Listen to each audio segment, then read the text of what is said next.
Let's get it.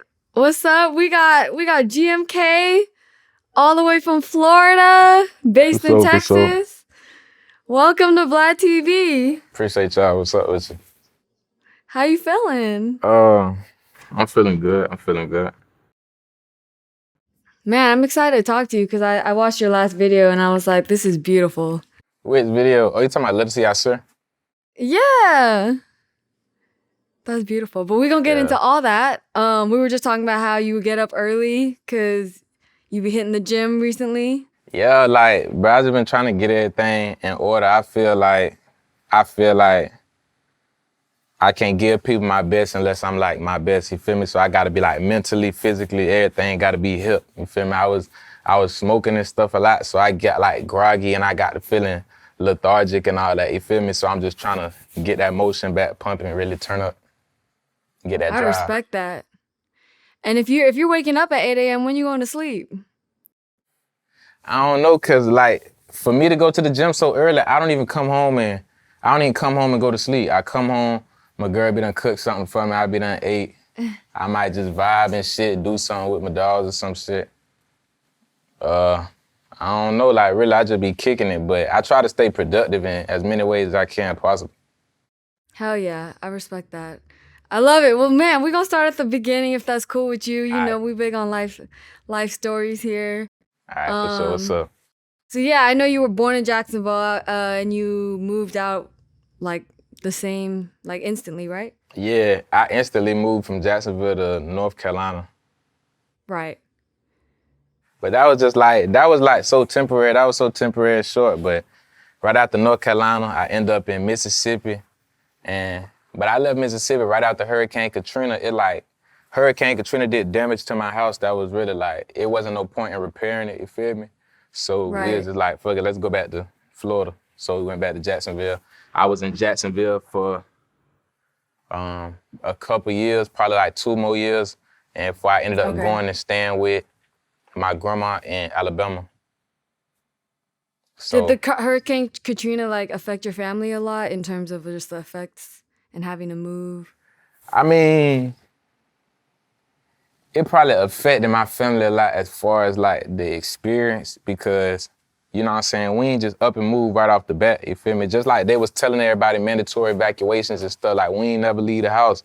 So we stayed there, boarded up, all that type of shit, bought the food, all that, but it turned out to just be like a lot worse than everybody had expected. So, you know, people food running out, they giving out free water, stuff like that. It ain't no electricity. Nobody ain't got nothing, take no baths and stuff like that, you feel me? So it's just like maybe that type of experience might affect the family, but I wouldn't say like it just devastated, like set us back, no crazy way, no type of shit. I feel like we just kind of got up and got from around when the time came. For sure. I know your mom's from Alabama, so how was it going over there? Alabama? Mm-hmm. But I love Alabama, I love Alabama because I got so much of my family like right there in a condensed place.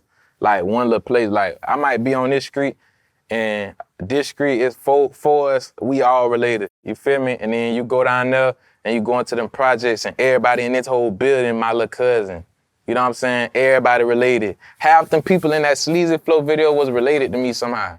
You feel me? Oh, wow, that's fire. So it's like, it's a town like that, you feel me? It's so small, it ain't really nothing going on, so I liked it. And I was so young that it just gave me like a good upbringing. I feel like I got a good chance to really like be out there with everybody and be in the midst. Right, so you always been a family man? Yeah, that been something that was just instilled in me. Like I always been big on like family and my morals and what I stand for, you feel me? Like it's just always been like programmed in my head. I respect that for sure. When did you fall in love with music? I know you started recording when you were in jail, but like, when do you recall like your first time hearing an artist and you were like, wow? And I was like, damn, you feel me? Like I thought about the music. Like I always been big on listening to music, but I never was big on making the music, you feel me? Like growing up, I was big on Lil Wayne. I was big on Gucci Mane, you feel me? I was big on Boosie, like heavy on Boosie. I was big on I don't know, but just like that, I had older siblings, so whatever was hip, whatever was cool at the time, like I always was in the loop, just with young ears, you feel me? So I don't even know what I'm hearing, but I already like these songs, I already know these songs. I'm in elementary school singing these, eating breakfast, you feel me? You got a favorite Carter from Lil Wayne? Favorite Carter? We're probably like Carter 4. Okay. I like Carter 3. But if I had, but like I fuck with like Dedication, Lil Wayne. Okay. Mixtapes. Yeah, shit like that, you feel me? I hear you. Same thing with Gucci, like I was big on like Gucci changed the game, straight dropping all the mixtapes. Like, when you go look at Gucci whole catalog, Gucci done dropped so many mixtapes.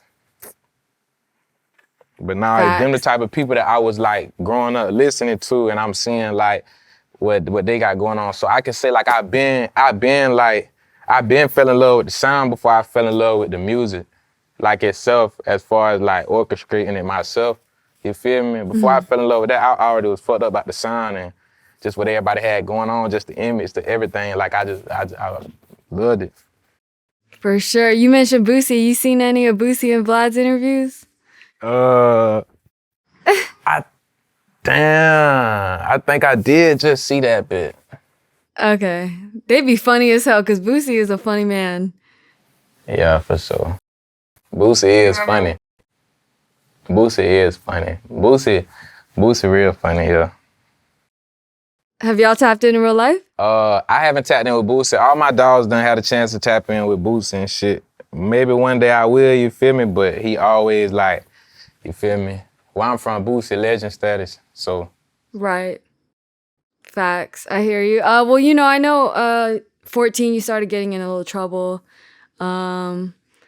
Yeah, how was it going to jail that young? I think it was for strong arm robbery. Yeah, it was for strong arm robbery.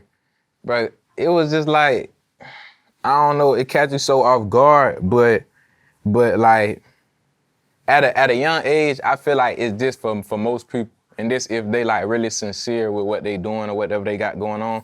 Like from the moment that you first go do whatever you do, like when you young, like you go out in them streets and you jump off the porch, like rather you end up incarcerated or not, like you done had a period in your life where you was anticipating for that. You feel me? So it's not like I just got locked up and I was 14 and I was just devastated, like damn, like I ain't never think this was gonna happen, you feel me? It was kind of more so like, by the time I was 14, I was already down there 2 feet in. So, you feel me? I felt like it was bound to happen. When it happened, it kind of like shook me a little bit like, damn, I'm in it a bit, you feel me? But it obviously wasn't nothing that was able to like stop me in my tracks.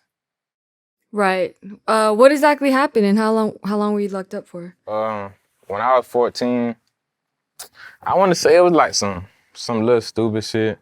Me and my homeboys riding in the car and shit. Somehow, some way, somebody ended up getting their phone stole from outside the car and shit, but he knew all of us anyway. Like, it was just some jit shit, some stupid shit, but yeah, a nigga ended up getting locked up, and I think we was in there for like a week. It wasn't really nothing. Oh, okay. Yeah, y'all, 14 is young. Yeah, we was little babies. But yeah, that wasn't, 15 years old, you became Muslim, right? Yeah, I professed my Shahada when I was 15. Were you initially Christian? I wouldn't say that. Like, most of the time, when you tell people, like, okay, I profess my Shahada, that's what I believe in, I'm be Muslim, or you tell people I'm be this, or I'm be that, they assume that you, like, transferred or converted from being Christian, you feel me? But I wouldn't say that I was just Christian just by default, you feel me? Like, my mama was Christian. My daddy didn't really identify too much as anything, you feel me? But I came from a really, like, culturally diverse family, so I was already exposed to all different types of everything, you feel me? So I kind of lived up until that point in a place where I was like neutral, but open-minded. You feel me? So I'm like embracing everything that everybody teaching me, and I'm going to all these different places. I'm going to masjids, I'm going to temples.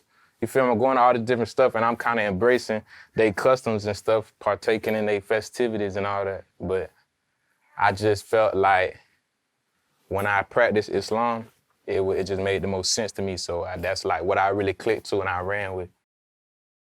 I respect that. Did you have a moment of like enlightenment, or maybe you saw something, or maybe you had a homie that was strong into it? My moment of enlightenment. My moment of enlightenment probably would have been like a real moment of enlightenment. Like I already began to practice like Islam by the time that I was 15. But I feel like I had a real moment of enlightenment, like a real connection. When I was like 16, 17, something had happened to me. I was locked up, so I was in the juvenile, and they make us go to school every day. So walking in line, we'll go to school. We chilling, you feel me? We don't really do nothing in school because, you feel me, everybody in here got different learning abilities and we different ages and they all in the same class, people fighting, shit like that. So they try to keep it as simple, watered down as possible. It was somebody in there who used to go out his way and like pull up on me. I guess, I don't know if he say he like seen something in me or something, but people always be saying that like they feel my, what that is? Like they feel my energy and shit, you feel me? So he put up on me, he was just telling me like, I can see something in you, I feel this, I feel that, you feel me? Like, you got it, like it's all there. So he gave me something. He went, printed it out, gave me something and was like, I want you to read this, you feel me? Because this should change your perspective. I know you'll be able to understand it, da da da da. And it was something called the Willie Lynch letter. So when he printed that out and I went in my cell and I read it, it kind of like broke things down to me. And I want to say that was the first time in my life that I really felt like conscious. Like I felt like, I don't know, it's a feeling that I can't really explain no better. Yeah, no, I respect it. And I feel like, yeah, I could just sense that, just you being grounded and, having something strong to believe in. How did your family react to that? I feel like everybody kind of went along with everything that I do. I don't feel like I'm nobody that people really like, that people really like, I don't know, for lack of better words, like go against the grain with. It's more like when I come with something, I got a reasoning behind it. People know I'm not just finna make no choice just off of anything. So I feel like people just kind of accepted it wholeheartedly, the same way that I For did. sure. Or at least if they didn't, they had enough respect for me to not say it to my face. Right.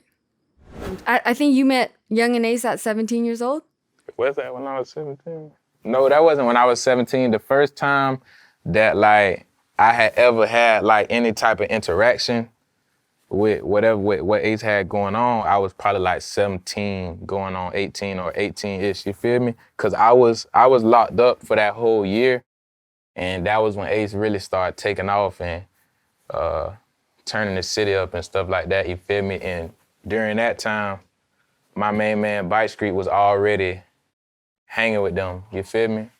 So while I'm locked up, I'm on the phone with him and he telling me like, oh, them boys such and such and such and such. And he kind of was like, I don't know, basically throwing the alley hoop, you feel me, for me to come home and like link up and get in the mix or whatever. But by that time I hadn't like met Ace yet.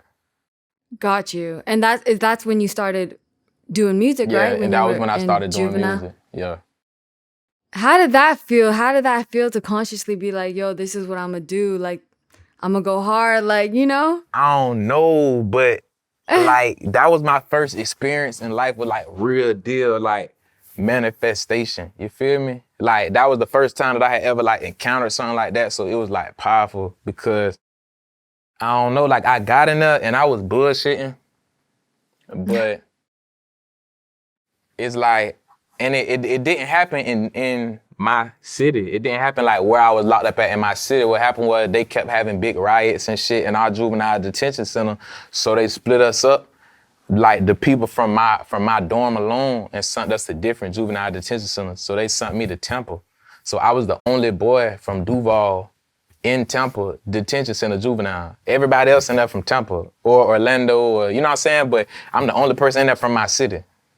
So they threw me in there and I was more so like chilling. I just was on some shit like I ain't really had to be too loud. I just felt like my presence, me being here alone was like, y'all know what it is, you feel me? Like, that's powerful. I ain't really trying to rap because it's already more y'all than it is me. Like, I ain't on none of that. I was in there and I used to just be chilling and the way I carried myself and I moved, like, they whole facility was like fucking with me heavy. Like, they'll start just doing extra stuff for me. They'll come to my cell in the middle of the night, bring me an extra plate. You feel me? They sliding honey buns and shit under my door. Like, I'm dead. They just fucking with me, feel me? Like, cause you gotta think, imagine me and I'm 18 at the time and I got this mindset. So I'm chilling Right. and it's like the vibe that the staff and stuff getting from me, like they just like, all right, man, yeah, like he ain't no big issue. I end up like fighting in Temple. I had them beat you that green at you. so I end up beating you to Temple, and then after that, like the whole facility was just on me, like they was fucked up about me. So I had a staff in there called, her name was Miss Rivera. She brought me like journals Oh, wow. and like pens and stuff, you feel me? Because she had seen me write something one time. But at first I wasn't writing raps and stuff. I was just writing like my thoughts and stuff. So you could call it like somewhat like a poetry. But That's very therapeutic. I was writing and stuff because I ended up being SRO, so that was single room only. So that mean like they wouldn't give me no roommates no matter what. What'd you do to get that? But I don't know, bro. I had said some crazy shit one day, but it ain't nothing to do. Okay. But like so they did that. So she was bringing me shit in, like the notebooks, notepads and shit, and that kind of started me writing once I got there. But this like basically the way that the juvenile detention centers work in Florida, they work kind of like how the county system works for adults. So we moving to these juvenile detention centers, but this is only temporary until they get a bed for us at whatever camp we gonna go to physically, you feel me? So I left from there and I went down to Brevard County, Melbourne, Florida. And that's why I did like all the rest of my time and stuff like that. And from there, that's when I was seeing other people rap. Cause now we open bay, we not in cells. We in open bay, so it's bunks. So now I'm in there and the person who sleep either right below me, right above me, one of them right next to me, something like that, like he rap. So he got all these boys around here all day. And I'm the type of person, when I do time, like I'm not really like all over the dorm. Like walking all over the dorm and shit. Like I'm the type, like I just be on my bed, like chilling and shit like that. And I just kind of observe shit. Somebody might pull up, talk to him. I might pull up to my dog, sit down and talk to him. But I ain't really too much all in the midst, like trying to be friendly and shit.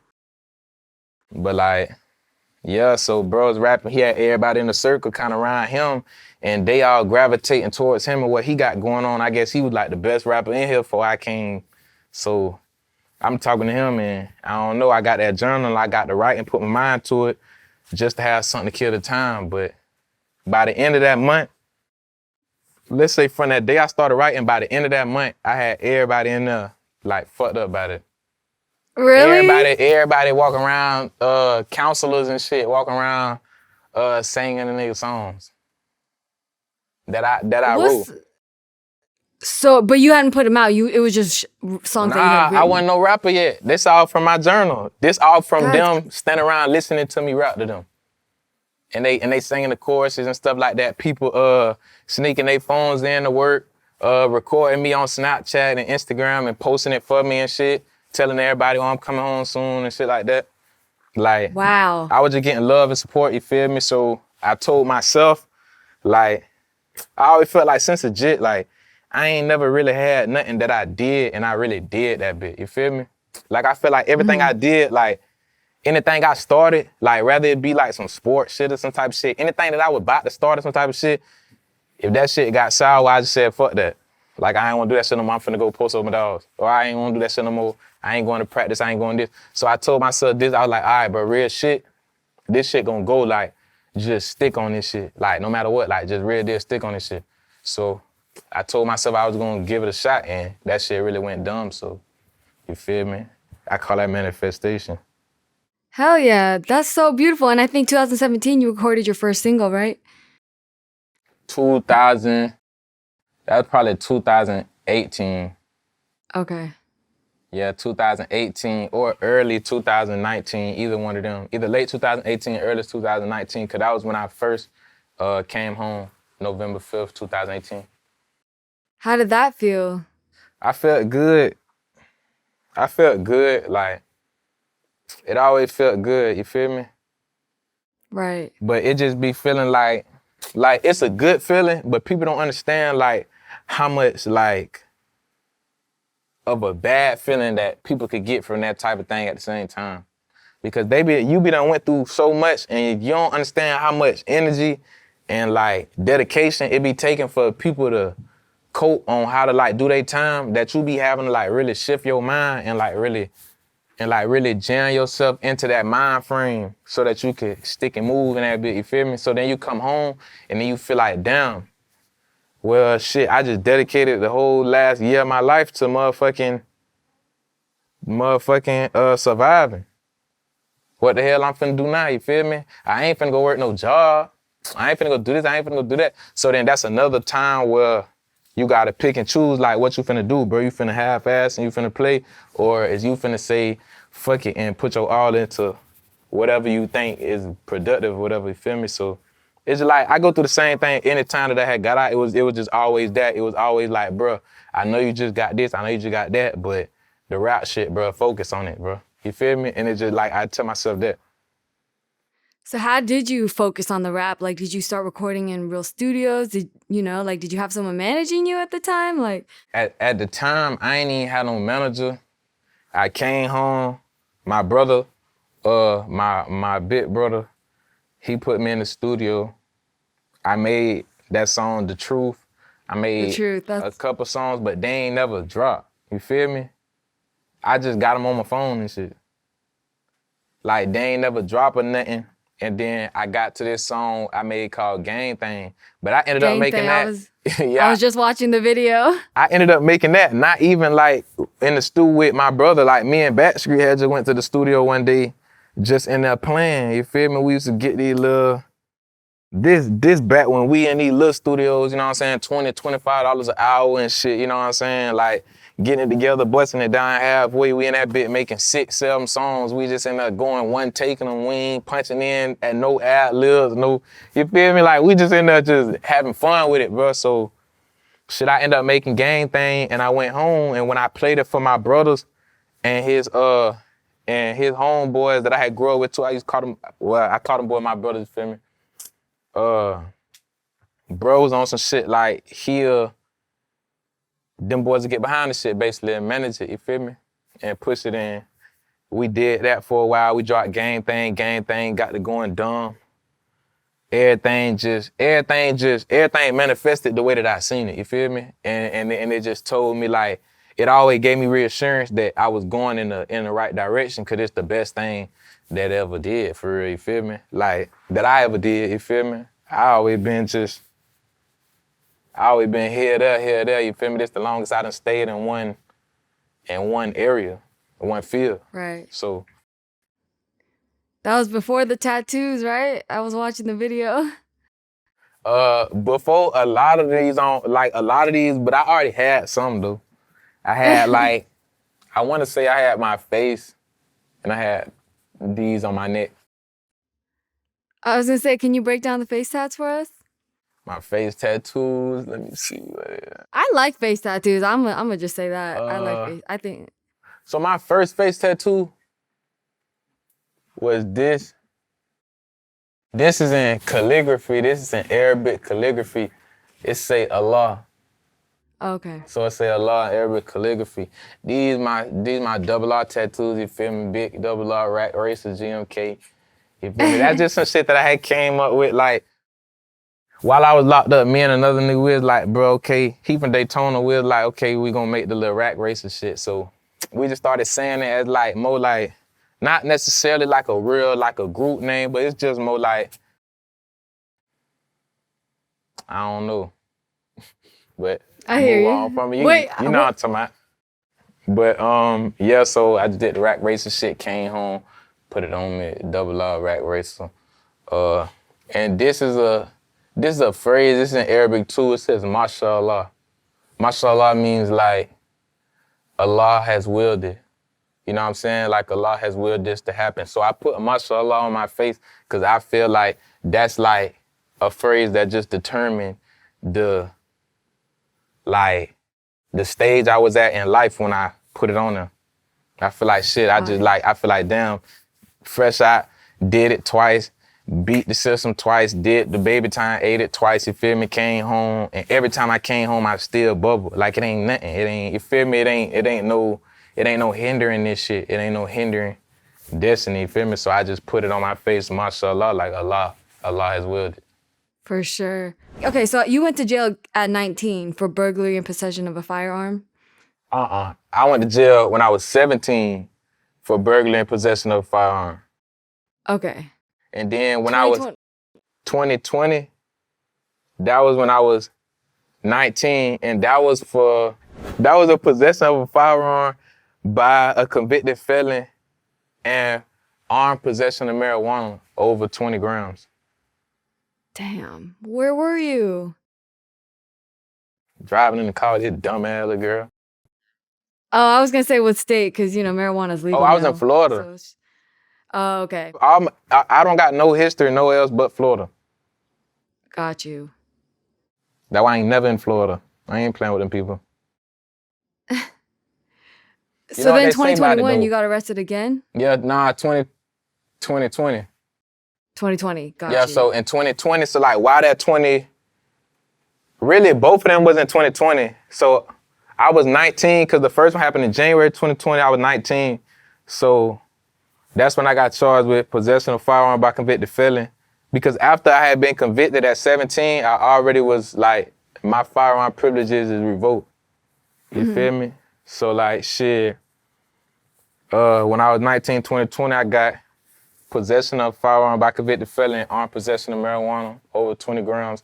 And then that September of that same year, I got arrested again, and it was just another possession of firearm by convicted felon and armed possession of marijuana, armed possession of cocaine, armed possession of controls, like a whole bunch of them, you feel me? Like everything you could think of probably. So that just doubled up because at the same time, I had both of them cases open. So now when I'm in court, they ain't trying to give me no bond because I just technically violated the other bond, and then they just ain't fucking with me, man. I'm in there now. How is your mental health during all this? Because you get out and then having to go back in, like, how is your mental health? It'd be like, damn. But at the same time,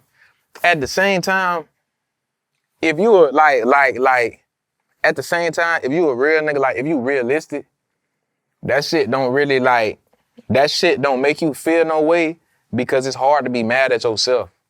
So it really ain't falling on nobody but yourself because you really, like, you in this bit dolo, you feel me? Like, we got free will, like, so you don't really be thinking too much. But mental health wise, as far as like when you in there, you just get conditioned, like, click that shit, turn that shit back on, you get conditioned, like, go for nothing. What would you say was the hardest adjustment behind bars? The hardest adjustment behind bars to me is when it comes to stuff like showering and shitting. You feel me? Damn. Them is like your most like, them is that shit you take for granted. And then like, bruh, it's small adjustments behind bars that people don't understand how much it affect you in your life. Like hot food, hot water, cold juice. You feel me? Like, you don't really got that type of shit. You don't got the ability to just make your food warm or cold as you please. You feel me? I might only get cold water out my tap. Nigga next door might only get hot water. So when them doors closed and we locked in that bit, both of us wish we was in the other room, you feel me? Cause I'm trying to cook and he trying to make some Kool-Aid type shit. So we It's just like, bro, but it's crazy the type of shit that we able to do, like take an empty shampoo bottle, wash it out real good, and then now I'm filling up cold water over here, and I know how to tie the sheet around it and slide it next door to his door. He get it, tie it back, slide it back. You feel me? Like everybody in there, like we getting right. But I would say the biggest adjustment was definitely like showering in them type of conditions, like with all them people here, because at the end of the day, especially when you in prison, you in position sometimes where they not changing your laundry for 4, 5, 6 days. You know what I'm saying? Like they just not coming to the dorm, like changing your laundry, and y'all only got 2 pair of drawers because that's all they give you. You know what I'm saying? Or some type of shit like that. So you in a position where all of that ego shit, all that pride shit, all that, oh, I'm not finna get in the shower with nobody else shit, like, that shit really dead because it's 30, 40 grown men who saying, bitch, I'm taking me one, you feel me? So, bitch, what you gonna wait to the end till you can't? But it's like, I don't know, it's just a judgment, like, you gotta grow up, you gotta be like, shit, we gonna be mature about this shit, you feel me? I know what I'm on, and shit, if somebody got out of line, I'm gonna just correct the shit. Like, you got, it's just like statements like that, you feel me? Like, even my girl get on me because, especially when I first came on, because I'm goddamn walking around the house, like, in the bathroom and shit, I put my slides on. Shit like that, you feel me? Like, little shit like that. Like, I don't like having shit. I don't like having my flow, I mean, like, the cold flow, like, on my feet and shit. Like, it always it feel dirty. That's funny. I actually, going back to the food, I interviewed Freeway Rick Ross. You know, he spent 20 years. He said all he ate was oatmeal and peanut butter. That boy big as fuck. I know he is. Oatmeal and peanut butter, niggas be getting big off that.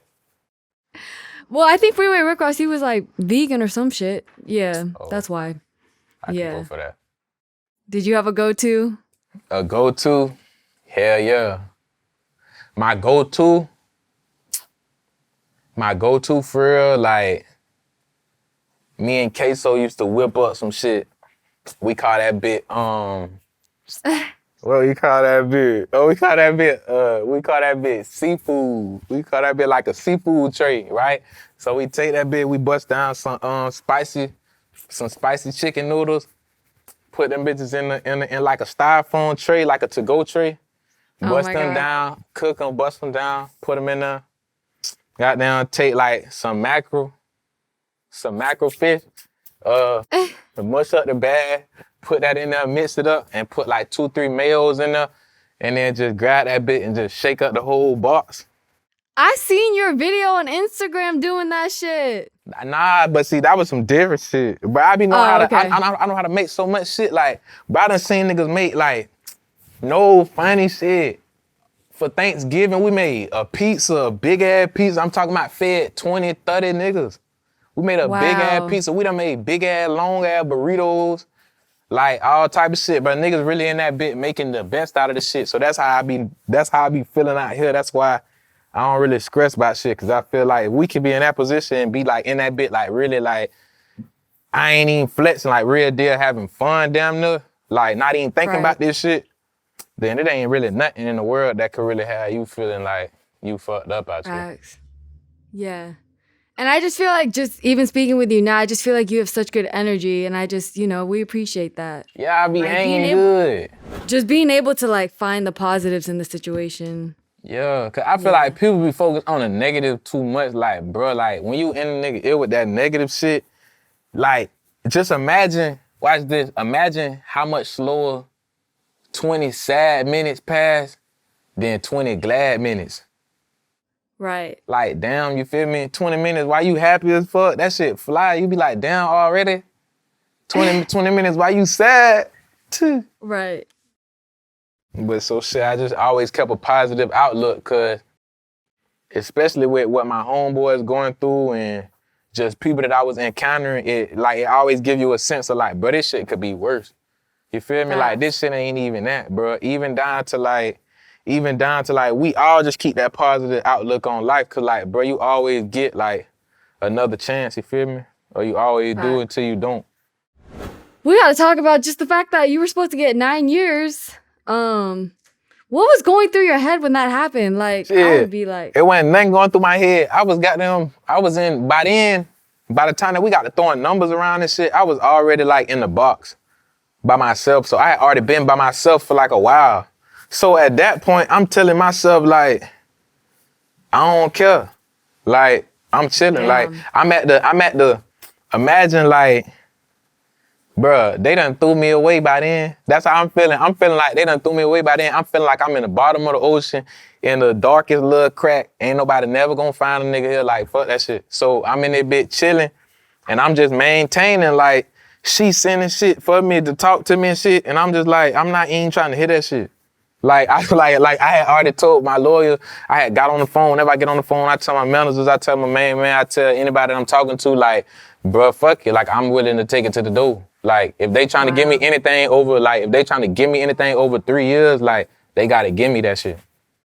right. And that's just something that I stand on. That's just principle. But I stand on, like, a lot of niggas go into jail with this open mindset, like, oh, this 10 don't sound that bad because I know I such and such. Bitch, I ain't did shit. So whatever you talking about, I don't know all that. People be trying to reason with they stuff shit. I ain't did nothing, but I'm ready to go home. And if not, bitch, I ain't taking nothing over 3 years unless you give it to me. That's how I felt. Like, that's what my mind was. You got to give it to me. I ain't taking it. You said they tried to trick you, but they didn't have enough evidence? Yeah, they be trying to finesse. They be saying weird shit like, oh, we got this video. C's video, that bit be like 100 yards away looking like Minecraft. You feel me? Like, who the fuck is that? Wow. Crazy ass video, weak ass video, man. That be them folks, bro. They be hating. They be at the house and shit, thinking about you and shit. You in jail. I'm in jail eating a good brick, smiling, telling ghetto stories on the vent with my dog. Shorty at the house trying to figure out how she finna fumble the ball next week in court. Right. Real quick, we're gonna move on past this. But, I think you got in 3 fights when you were in jail? Yeah, I fought a couple times, but that shit wasn't nothing. That shit be patty cake. It really, like, that shit really was like on some shit, like, anytime that I had fought, it was always on some, like, somebody else be trying to prove themselves, or like somebody, like, people be living with them egos, so people don't be knowing when to, like, let some shit go, you know what I'm saying? Like I done got into an altercation because I'm on a video chat with a girl. So obviously, like, the type of environment we in, like, you don't really be wanting people like all in your video. You feel me? Cause they be looking at her. Sometimes she got on something nice she wanna show you or some shit. People be all in the background looking at you and shit, you feel me? So it's like, first nigga linked in, it was like, GMK, what time it is? So I'm like, yeah, bro, it's 6, whatever, you feel me? Boom. Second nigga walk right after him, like not even 30 seconds, lean in. Hey, GMK, what time it is? So I'm like, bro, what the fuck y'all got going on? I'm like, jit, but now I'm heated, but I ain't really thinking right, you feel me? I'm not thinking like these the only tablets we got access to. I'm thinking like, shit, it's a girl on that bit, what y'all got going on? So I snapped that, bro, like, shit, go check, bro, shit, like, get from around. I'm telling you, man, like, shit escalate so quick, cause now I'm chilling on the phone with the girl, still 2 minutes walk by. Brother went to the room, put on his shoe, walked by. Brother leaned up by me right here while I'm on the phone. He like, yeah, bro, when you get off that bit, bro, just tighten up. So by then, you feel me, it's like, shit, fuck it. Like, that just be how quick that shit can escalate shit. But that shit always be people with their ego like, oh, don't raise your voice at me, yo, such and such. But once you get to like, that's more like county problems. Like all them fights was in the county. I ain't getting no fights in prison. Prison like I wouldn't say a better environment because it's a lot more like critical, your moves and shit. But I would say that it's like, if you know how to conduct yourself, you'll survive a lot longer in prison than you will in the county. Like in the county, it's more like, it don't matter how you conducting yourself. Like we finna try your ass in that bitch. You feel me? Shit like that. Right. In prison, everybody got their shit going on. They got their time. Everybody got their own story and their own where they came from, what led them here, and what's on their mind every day. You know what I'm saying? What get them through it. So people just focused on they end date, because by now everything's set in stone. Everybody know what they got to accomplish, and everybody just coexisting and reaching where they trying to be. I got you. Just real quick, piggybacking off Gucci. You know, he went to jail and had the biggest glow up in hip hop. Did that inspire you? Yeah, actually, when I was first locked up, when I first had started rapping, I read Gucci biography. I love that. Yeah, I read the autobiography. I love that. That was raw. Like, that was like one of the first like rap autobiographies that I had ever like sat down and read. Cause at that time I wasn't even really like reading. You know what I'm saying? Like, I wasn't really just reading everything. I always been big on like studying. You know what I'm saying? Like going through and discerning what I want to get from something. But for me to sit down and like, this ain't got nothing to do with me, and I'm just reading about Gucci, you feel me? Like, I read that shit and I actually liked it. I like how they orchestrated it. I love that. That's fire. You said you learned your style of recording from Future? Yeah, like where I'm at now. And I don't want people to think, I mean, like the flow or the cadence. What I mean is like the literal process, like the creative process of recording. Like, when I sat in the studio, when I watched how Future do his shit, it just seemed a lot more efficient. And it was just like, it was easy. It kept a nigga on their toes, like hype to the beat. So I say, shit, I'm finna go try that shit when I get back in the city. So I left Atlanta, came back to Houston, I tried it. And ever since then, like, that just been what I do. Like, I just go in there and I just do that. He's the GOAT when it comes to freestyle and just spitting off the dome. Like. Yeah, I fuck with that shit. Like, I feel like people gotta have a good creative mind to be coming up with them type of songs like they be coming up with. Another person that I feel like raw at that type of shit is like Kodak. For sure. Like they gotta have these minds that's capable of like being so outside the box that they be saying shit that like other people wouldn't think to say. Or other people wouldn't dare like come say out their mouth, you feel me? And I feel like that's what be catching you to their music, you feel me? Cause it got a little mystery in it. You don't really never know what they finna come say on a song. Right. Absolutely. This just reminded me of it, and I promise I'm not asking for no clickbait. I'm genuinely wondering. Well, first of all, you know, obviously hip hop took a huge loss recently. You know, PNB Rock. Yeah. It was just the saddest thing. But yeah, what did you think of Kodak's post saying his girl should kill himself? I was like, whoa. I don't know. I mean, I know one of my favorite songs is that Kodak PNB. You feel me? Too many years. Like, I love that song. Like, I listen to that song sometime and that bit make me cry. Like, them boys together, like, that was divine, you feel me? So, listening to the song, it sounded like they had some type of chemistry, you feel me? So I really can't speak on like on Yike comment, because I feel like that came from a place of like they closer on a certain type of scale. So we really can't say like how he should feel, you feel me? Because sometimes shit, one of my dogs might get shot, he might be with one of my other dogs. I might feel like, nigga, fuck you could have did something, but that don't mean I really feel like that nigga just mad, you feel me?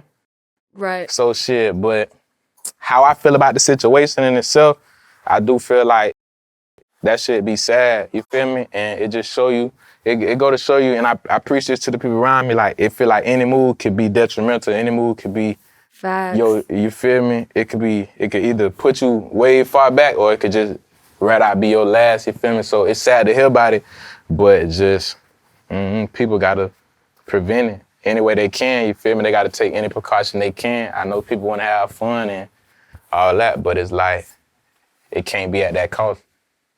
I was finna ask, do you ever get scared of wearing, like, putting on all your jewelry and stepping out sometimes? Nah. All right.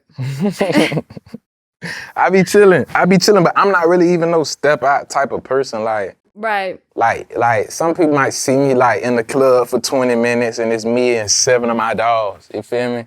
But other than that, I guarantee you now that idea was not inspired by me. Like, I'm not like the type of person who just wake up and say, let's go hit it. I got you. Back to, when did you and Yungeen Ace really tap in? I was gonna ask about Who Gon' Slide in 2021, but just real quick, Yungeen Ace, adore him. I've interviewed him a few times. Shout out to Ace. He's a real one. I want to say we probably already spoke by 2019, and we met like early 2020. And I probably seen that boy like, I probably really seen that boy like a couple solid times and shit before I went to prison. And then I came home, but it was like, during that time, I spoke to him a couple times while I was in the county too.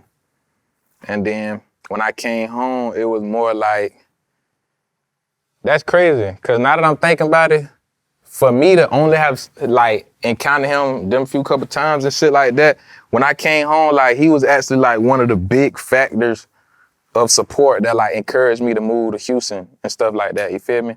So that's crazy, I feel like. But nah, like. That's awesome. Yeah. That's really how we met. We met like early 2020, late 2019.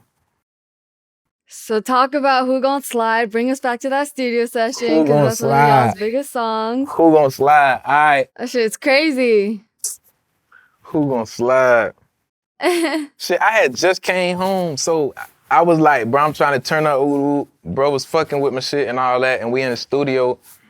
And at this time, like, I already know I'm finna be rapping and shit, but I'm right now, I'm still kind of adjusting to just coming home. But I'm pulling up the 8 studio sessions every night, Ace in the Yo, I'm there. We in there till 6 o'clock in the morning. You feel me? Like, we just in there hanging good vibe. All the guys in there, everybody. You feel me? So, you feel me? It's big kumbaya shit in that bit. You feel me? So, we hanging and I just heard the beat because DJ Shab sent me the beat. So he had sent me a pack of beats for when I first came home. I'm playing the beat and I'm just like, damn, this shit snapping. Did I punched that in? I think you did. Yeah, and I think that was like, I don't know. I don't know if I punched it in or I don't know if I wrote it or whatever, but I know, man, I got to that studio and we straight slid that shit. Like, that shit ain't take no longer than 4 to 5 minutes. Oh, wow. But it was just the chemistry. Like, I feel like that bounce on that beat, like, it was unmatched to anything that I had heard. I had just came home, you feel me? You know, people was already snapping and shit, so yeah, I fucked with it off the rip, and me and Ace just clicked on it. That shit really just went dumb. Did y'all shoot the video like the next day or some shit? We really shot the video like the next week, probably. All right. Or a couple weeks, something like that. You got a favorite memory from the video shoot? Favorite memory? Yeah. Yeah, I got a favorite memory. My favorite memory for real from the video shoot. Damn. Say it. I don't know, bro. I love all our video shoots. Like the type of energy that just be there, that we just be having, like we really just having fun. And then my videographer Lisa, like her ability to just capture the moment. You feel me? Cause that's all it be. Like, it ain't like we in there saying like, oh, we finna do this, we finna do that, we finna do this. We really kind of in here just swinging. So we just having fun in here, and she just capturing the moment. So how it looked like we was in that party and like we really was in there like that. You feel me? So I guess Right. the whole video was just a good experience. It was a good experience. For sure. All right, we gotta touch on this. All right.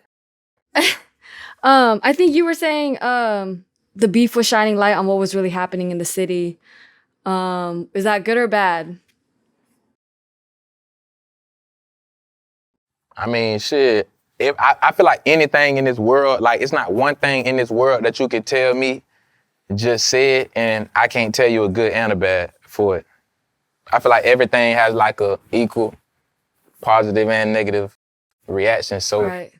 shit, people shining the light, it's good for the people who using it in the proper ways and taking advantage of it, and they blowing up, and you know what I'm saying? Like, you seeing niggas from Jacksonville hitting M's and you know what I'm saying, signing deals and branching out and just expanding they brand, expanding the city. So shit, I feel like it's good in that way, but at the same time, it's bad in a sense.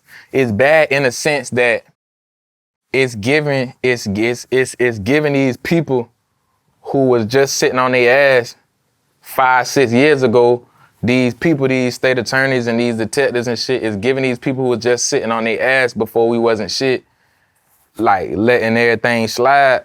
It's giving these people incentive to try to show themselves, you feel me? Because now, if people getting pulled over in the city for littering and shit, and they ended up on First Coast News, like, fuck, you feel me? Because they're a rapper, or they got something going on, you feel me? Niggas getting caught with guns and getting 15 years and shit like that. But that'd be bullshit. They got incentive now to make an example out of us. So now they using it for monetary gain and stuff like that, you feel me? Nigga brother Ksoo was in chilling, you know what I'm saying? Right. He going through this shit, this real shit, you feel me? I spent some of his time with him, and we sharing our feelings about our situations and shit. This real shit, bro, going through, you feel me? They see a little YouTuber that got access, and he's submitting interrogation videos, and now the news posting interrogation videos. They never did that before. Like, they just exploiting stuff for whatever they can exploit it for. But at the end of the day, I look at everything like right now, we going through these trials and tribulations, but bro, them gonna beat this shit because that shit ain't nothing. And at the same time, at the end of the day, they gonna look fool because this shit gonna be a phase to them, bro. Everything in the world just work as a phase. Right now, they attacking all these rappers and beating down these people, LLCs, calling them gangs and doing all this, you know what I'm saying? All this foolishness, bro. All this foolishness. But they doing all that right now, but it's just a wave, bro. Right. 20 years from now, they gonna be saying, oh, we need to crack down on these football players. You know what I'm saying? Like, they do anybody that they feel like got too much of a pull or a push in the community that they don't feel like they could control, you feel me? Once you get that power, you can go either way with it. Like, even if you're doing good in your community, they'll come fuck you over because to them, I feel like it's more so, what if he choose to do wrong? Like, look at somebody in the community with that much power. You got all these people out here, you feel me? These boys be out here acting violent, but when he come to the hood, everybody out here partying, nobody ain't shooting, nobody ain't nothing. When they see somebody with that type of power, bro, they come for them, bro. Cause now you gotta be the leader. You feel me? They ain't killing around you, so you the leader. Or some type of shit, like, it just be dumb shit. I hear you. I've interviewed both Yungeen Ace and Fulio. They've both denied any type of beef. What's real, like, you know, like, I don't know. What is your take on the situation? Obviously, I know you get asked this every single time. I'm so sorry. Between who beef? Yungeen Fulio situation. I don't know about they beef. If them boys both said they ain't got no beef, they might ain't really got no beef. Facts. You want it, ain't you? You want it? Huh? You wanted that? No, I really don't. But like, honestly, no, I'm saying I'm trying to figure out. That's my honest answer. I don't know. I've been gone for a long time, like back and forth. Yeah. So you feel me? I'm just focusing on what I got going on. I'm still trying to figure out who I'm supposed to be beefing with. So shit, you feel me? I got you. I saw you say Fulio didn't pave the way for Jacksonville rappers Spot 'em Got 'em did? No. That was a clickbait. See, what happened was, listen, right? Oh, it's because they asked you that question. The question that I got from the interviewer was, if I had to choose somebody from that side of the division, like in my city, like how people look at the rappers divided, they said if I had to choose somebody from that side, who would I say paved the way? You feel me? So he tried to coerce me into saying Fulio because, I don't know. You feel me? I don't know, bro. I hear you. Life weird sometimes, but... I hear you. But I'm glad you could clear it up. Yeah. But like, I do feel like everybody making noise. If nobody wasn't making noise, shit, y'all wouldn't know their name to say it. But as far as paving the way, we know who did that, bro. So we not even gonna do that. I got you. You say you weren't cool with Spot 'em Got 'em, or y'all cool? I don't know, shit. Bro seemed like an alright dude for real, but bro, I don't know. I ain't seen him in a long time. I got you. Just real quick, just, relating to your own artistry, obviously Spot 'em Got 'em had like a viral single, went Oh crazy yeah. on TikTok. You be on TikTok and all that? I was in jail when that happened. Okay. But Were people I were heard doing it in jail, right? I heard about it. I heard about it. I was in there with that boy Uncle. We was like whipping up one day. We was like cooking a little goulash one day, cooking little bricks and shit. Me and bro Uncle was in the cell and he was just telling me like, yeah, my nephew got this going on and he finna sign with such and such and he doing this and doing that. So shit, I'm just like, for sure that's real. I like to see people from my city going up. That's real. That's hard. What's the last convo you had with Ksoo? The last conversation that I had with Ksoo was actually, we just was talking about some business stuff. Like I'm trying to get some things sorted out and start marketing some things and pushing some things and really just making moves and, you feel me? Really trying to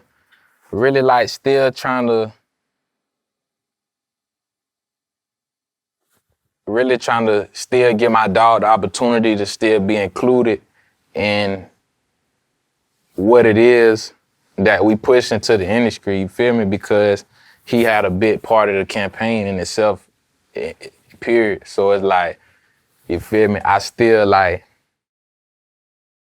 when it comes to decisions and stuff that got to do with the brand itself, I still, you know what I'm saying, he's still included in this type of shit.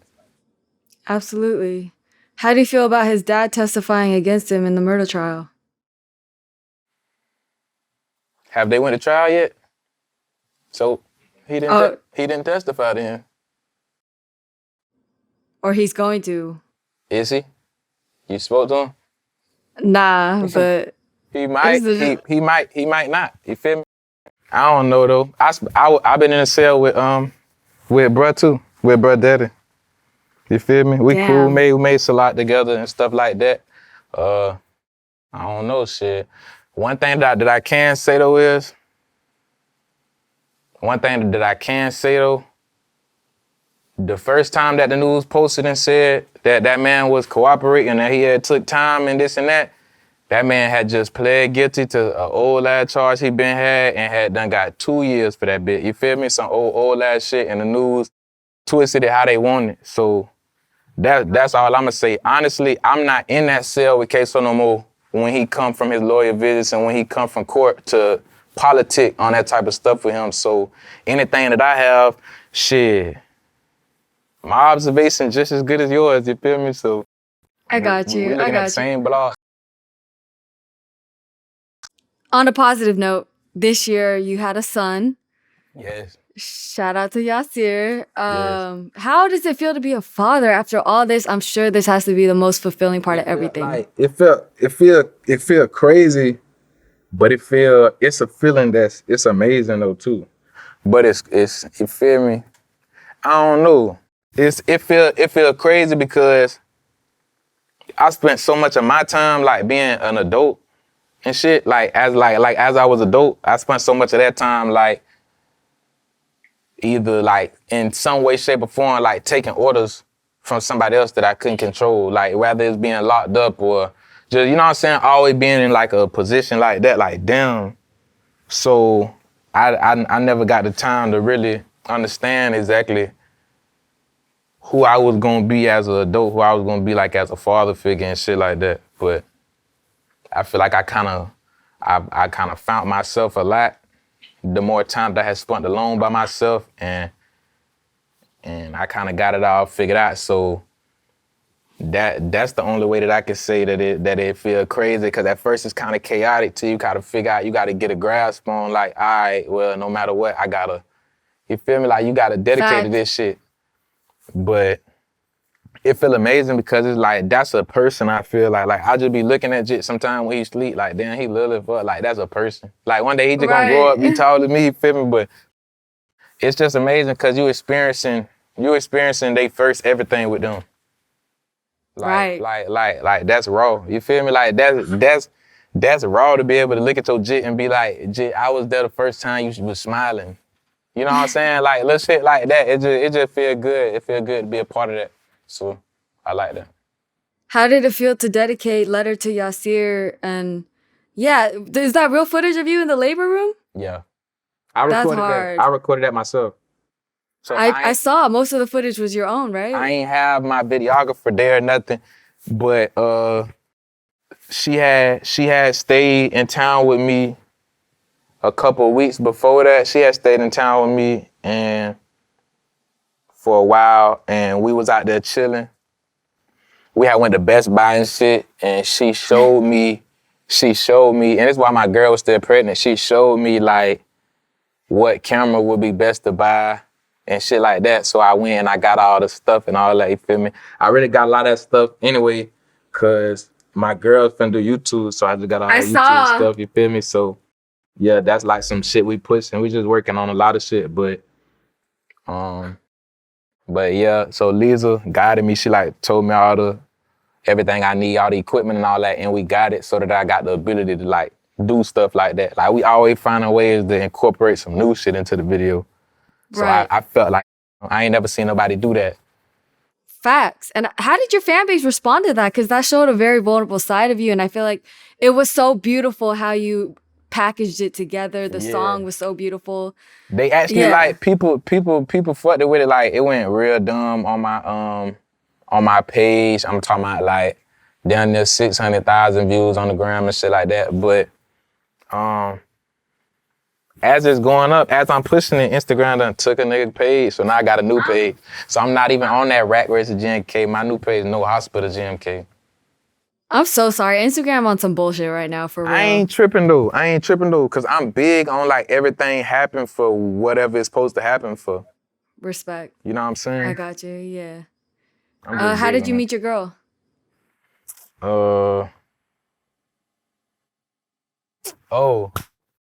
Cause I had none, you feel me? I had none, came home and my dogs was on some shit like, this girl want me. but really like the mindset I had, I was kind of like ducking a little bit. You feel me? Like I wouldn't really like I tell them boy like, yeah, I'm a DM and shit, but then I don't like them. You feel me? But just cause like I felt like I had just came home, I wasn't really trying to like, you feel me, be into nothing and be all, especially not nobody that my dogs was already saying was they friend. Cause right now I'm feeling like I just came home. I'm in fuck nigga mode. Like I'm finna be stupid. You feel me? But like shit,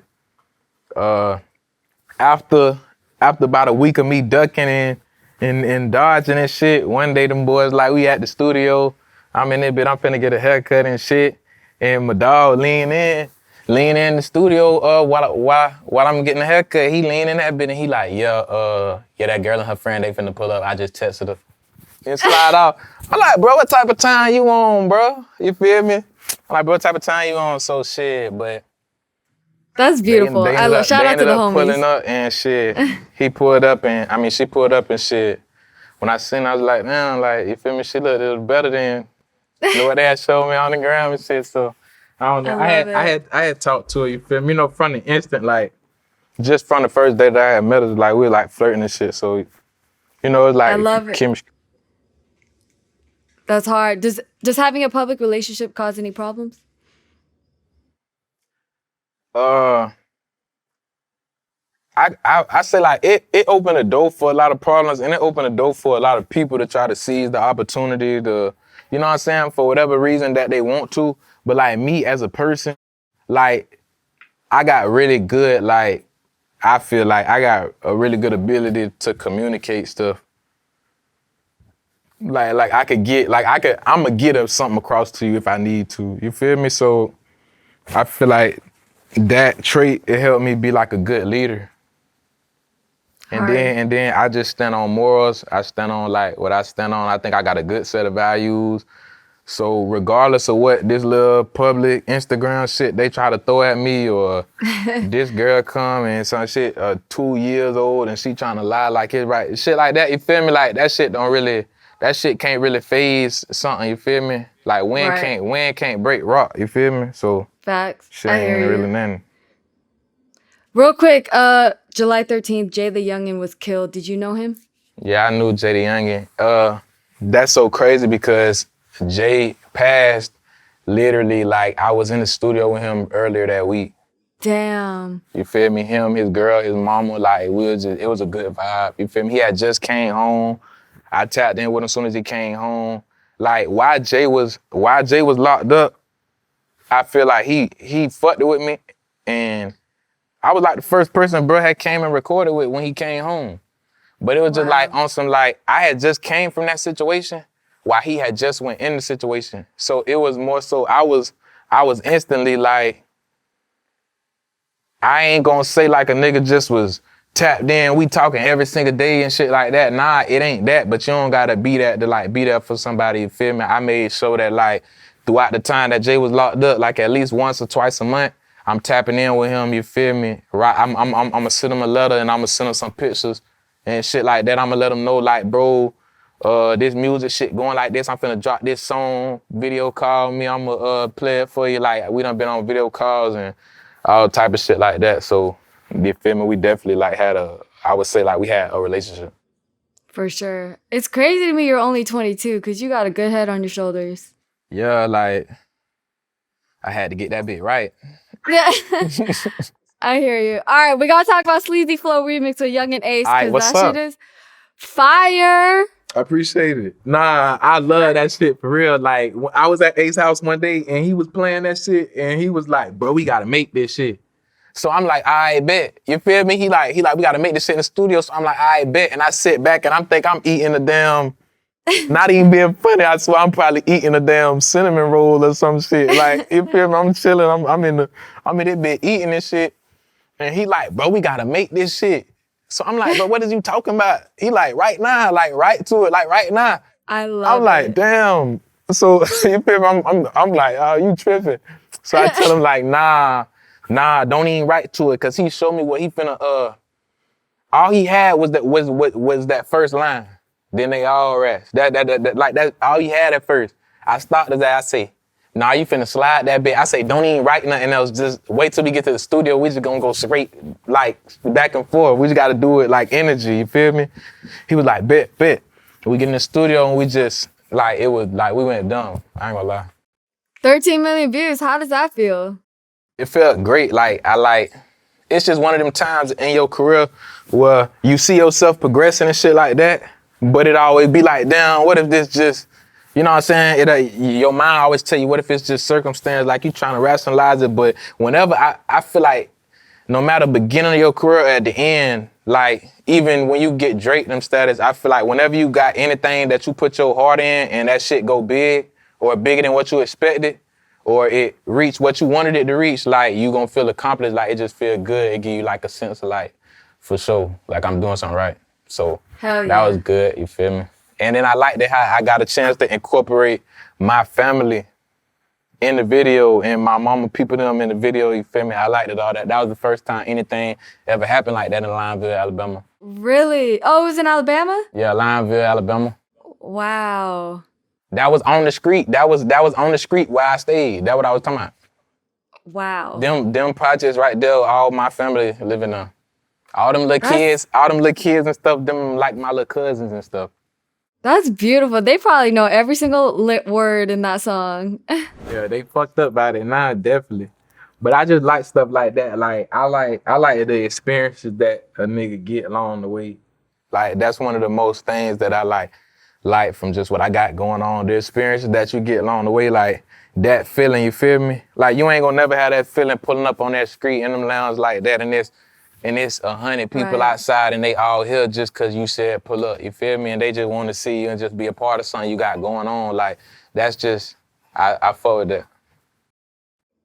For sure. And did Sleazy World ever respond to it? We actually, we talked to him before we made it.